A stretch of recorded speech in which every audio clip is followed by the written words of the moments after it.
Now, coming back towards stoichiometry, we see the concepts of excess and limiting reagent.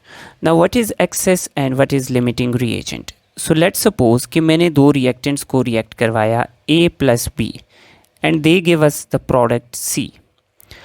Now, मैंने कुछ amount ले ली reaction में A की और कुछ amount ले ली B की. अब हमारे पास ये अमाउंट्स प्रॉपरली कैलकुलेटेड नहीं हैं, हमने रैंडम अमाउंट्स ली हैं ए की और बी की. जब हम इन दोनों को आपस में रिएक्ट करवाएंगे तो इनमें से एक रिएक्टेंट ऐसा होगा जो पहले ख़त्म हो जाएगा जबकि दूसरा रिएक्टेंट अभी पड़ा होगा.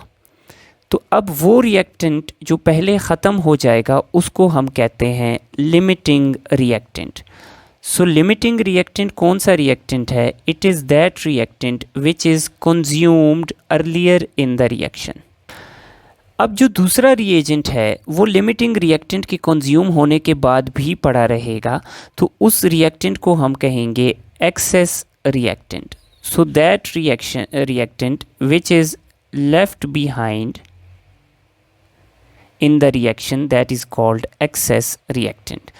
तो फॉर एग्जाम्पल मैंने A और B लिए तो B पहले कंज्यूम हो गया, A बच गया, तो B is limiting reactant, A is excess reactant. Now अब क्वेश्चन ये पैदा होता है कि प्रोडक्ट किसके मुताबिक बनेगा?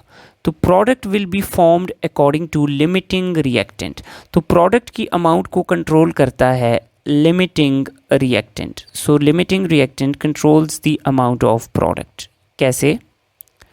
So ये ऐसे कैलकुलेट आपके पास कंट्रोल करता है अमाउंट ऑफ प्रोडक्ट को कि जब लिमिटिंग रिएक्टेंट कंज्यूम हो जाता है, ख़त्म हो जाता है, तो उस टाइम पे रिएक्शन स्टॉप हो जाता है और प्रोडक्ट बनना स्टॉप हो जाता है और एक्सेस रिएजेंट पीछे पड़ा रहता है. सो इसलिए the amount of product depends upon limiting reagent.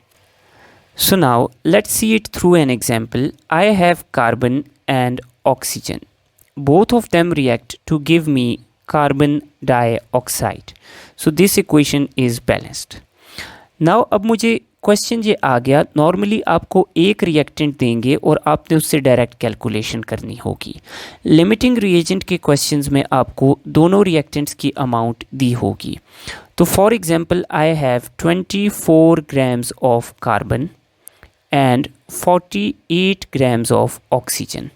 सो अगर मैं इन दोनों को रिएक्ट करवाता हूँ तो द नेक्स्ट क्वेश्चन इज़ कि कितनी कार्बन डाइऑक्साइड प्रोड्यूस होगी, लिमिटिंग रिएजेंट कौन सा है, एक्सेस रिएजेंट कौन सा है और रिएक्शन के बाद कितना एक्सेस रिएजेंट बचेगा. सो सबसे पहले क्वेश्चन पे आते हैं कि लिमिटिंग रिएजेंट को हम आइडेंटिफाई करें. सो सबसे पहले हम कार्बन को कन्वर्ट करते हैं इसके मोल्स में. तो 24 grams of carbon divided by molar mass of carbon that is 12 grams. सो हमारे पास कार्बन के प्रेजेंट हैं 2 moles.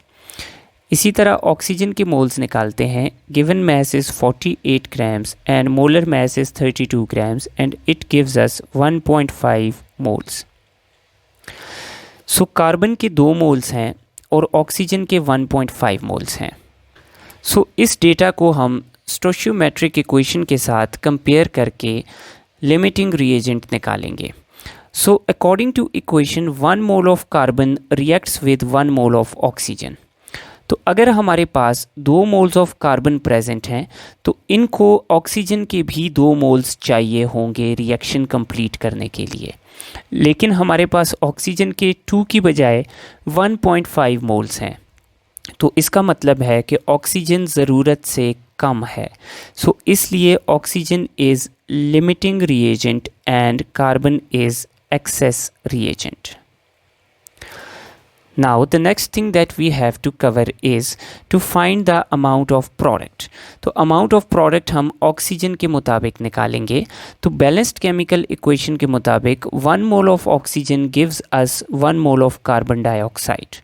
तो अगर हमारे पास 1.5 moles of oxygen हैं तो ये 1.5 moles of carbon dioxide हमें प्रोवाइड करेगा.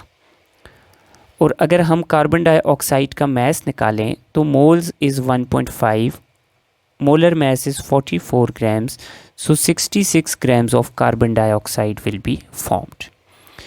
Now the third question is कि इस रिएक्शन में एक्सेस रिएजेंट कितना रह जाएगा। तो अगर हम इस इक्वेशन को देखें तो हमारे पास कार्बन की 2 मोल्स हैं, ऑक्सीजन के 1.5 मोल्स हैं। ऑक्सीजन लिमिटिंग रिएजेंट है। अब ऑक्सीजन के 1.5 मोल्स को कम्प्लीटली रिएक्ट करने के लिए कार्बन के कितने मोल्स चाहिए? 1.5। तो अब कार्बन के हमारे पास टोटल मोल्स हैं 2, जबकि हमें चाहिए 1.5। तो इसका मतलब है कि कार्बन के 0.5 मोल्स हमारे पास बच जाएंगे। और अगर हम इसको मैस में कन्वर्ट करें तो moles multiply by molar mass of carbon, so 6 grams of carbon will be left behind in this reaction.